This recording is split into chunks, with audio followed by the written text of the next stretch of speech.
Recorría Jesús toda Galilea, enseñando en sus sinagogas, proclamando la buena nueva del reino y curando toda enfermedad.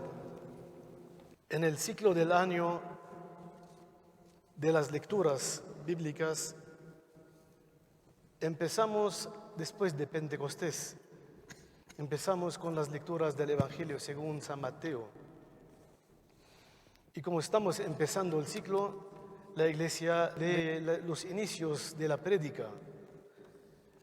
Y el día de hoy escuchamos cuando Cristo llamó a Andrés y a Pedro, su hermano, y dice el Evangelio desde su inicio, desde el momento en el que Cristo empieza a predicar, dice, proclamando la buena nueva del reino.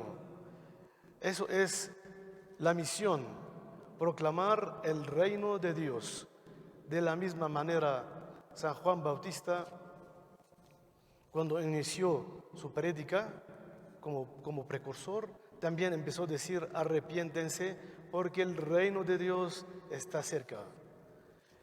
En realidad, todo el contenido del Evangelio está alrededor del reino de Dios. Así que en el Evangelio según San Mateo, una y otra vez nos dice: el reino de Dios es semejante a un sembrador. El reino de Dios es semejante a uno que salió al campo. Y siempre esto es el centro de la prédica.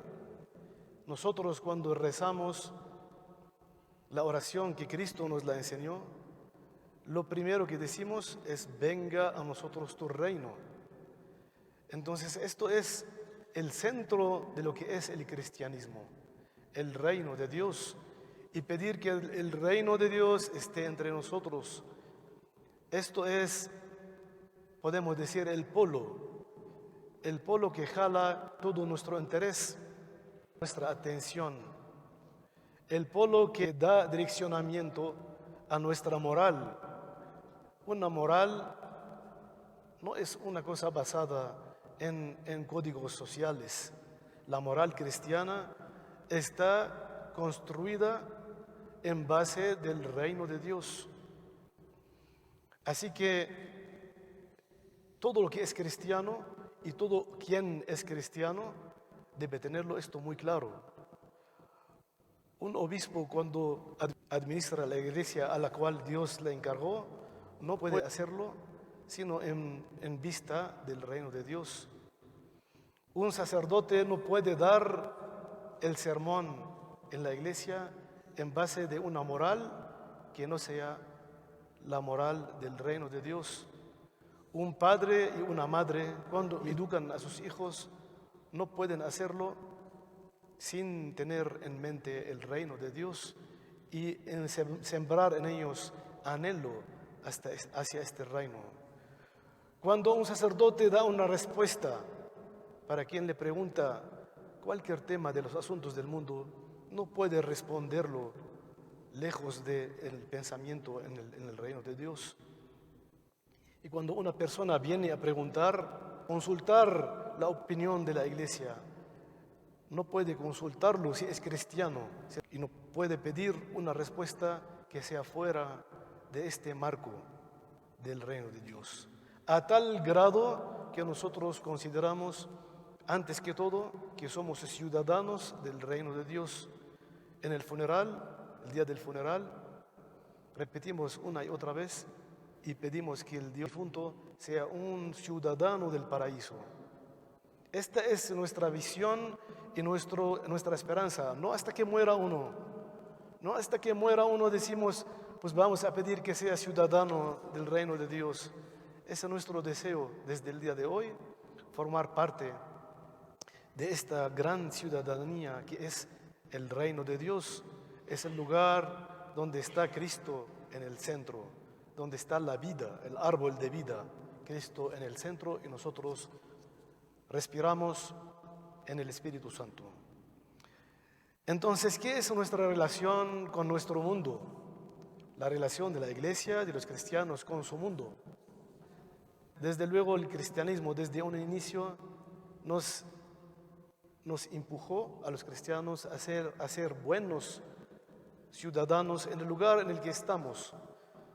Cristo, cuando le preguntaron si es válido dar el impuesto o no, dijo: den lo de Dios a Dios y lo de César a César. Y San Pablo también dijo: vamos a rezar por nuestros gobernantes. Hay muchos santos de nuestra iglesia formaban parte del ejército, como San Jorge, a quien nosotros veneramos con demasía. San Jorge era un soldado, defendía la patria y tenía un amor a su gente, defendía al lugar, al imperio en el que él estaba. Cuando se cruzaban las virtudes del imperio con las virtudes de los cristianos, allí hacia adelante, porque el cristiano puede decir con mucha fuerza defender su patria y su lugar, pero una vez que haya contradicción,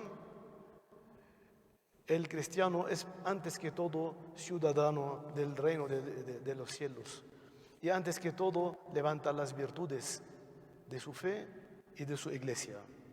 Así que en algún momento, cuando a San Jorge le pedían sacrificar o postrarse ante el emperador como señor, dijo: hasta acá, yo no puedo seguir.